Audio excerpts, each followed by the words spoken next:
All right, hello and welcome back, everyone. Today, we're going to continue our journey in the MCAT biochemistry section. Today, I handpicked a few questions from your world. All right, we're going to get down right to it. So, question number one, it's asking us which statement correctly describes the cleavage of protein disulfide bonds by the enzyme Thioredoxin. It's a loaded question, I gotta say, but we are learning to handpick the relevant and pertinent information. So, what's our pertinent information in this question? I would say, objectively, that the question is directly asking us about disulfide bonds. That is a crucial piece of information in the question. Now, the rest of it, it's not a very long question. Now, you might look at the enzyme name and say, is this important? Important? Is this an enzyme I'm going to have to read a research article on? So if I see it on the exam, I'm going to be prepared. And the answer is no, you should not be reading countless research articles on one enzyme. But from the name, you can guess what it does. If not, if under the pressure during the exam you can't, there's absolutely no problem. You can work through it without even knowing what this enzyme does. And that's the assumption I'm going to go with in answering this question. All right, disulfide bonds. If you remember from our last video, I mentioned that amino acids are imperative to know the structure, the names, the one code, three-letter code, all of it for the MCAT. This is an example of that. So disulfide bonds occur with two amino acids that contain a sulfur group. Now, the one we always think of is cysteine. That's cysteine. Now, this is a really important amino acid when it comes to the MCAT. Structure-wise, proteins have cysteine when they're in their tertiary structure, when they're forming those disulfide bonds.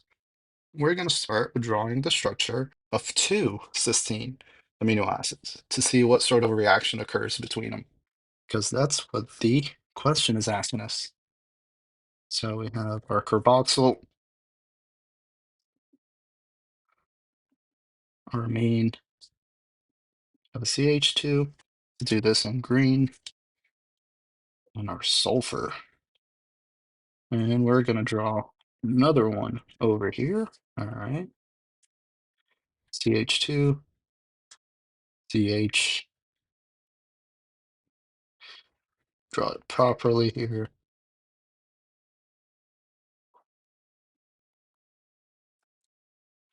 And our carboxyl. So right now we're looking at two cysteine amino acids. Now, how does a disulfide bond occur?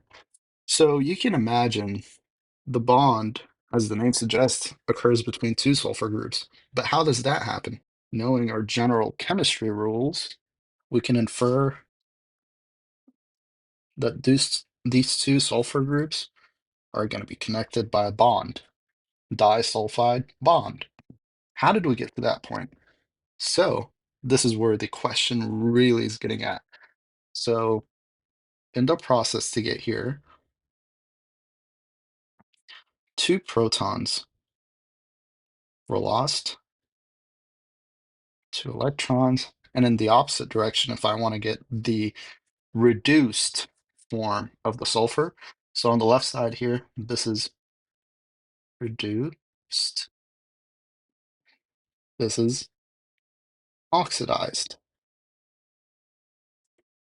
So here we have a net gain, here we have a net loss.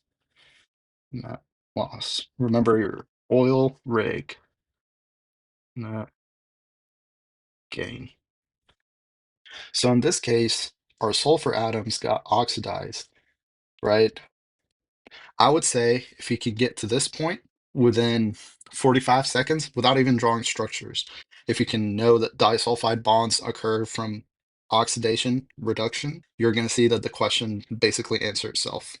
So let's look at the answer choices here. A, it's saying a protease breaks the bond by catalyzing the addition of water across it. This seems too general of a reaction, but if you're not sure about it, let's say we're going to put a question mark. We're not sure about it. B, an isomerase catalyzes rearrangement of functional groups to break the bond.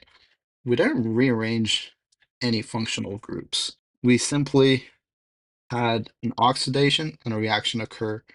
You still have the sulfur containing groups. So it's not B. Phosphorylase breaks the bond by catalyzing the addition of a phosphate group.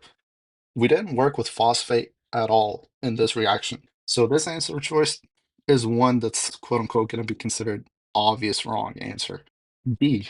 An oxidoreductase catalyzes the transfer of electrons to break the bond. Well, that sounds an awful lot like what we just did here, which is we lost some protons, we gained, or we lost the electrons, and we had the sulfur go from a reduced form to an oxidized form. That's an oxidation reduction reaction. So in this case, our answer would be D. Now, tag along for the next few questions.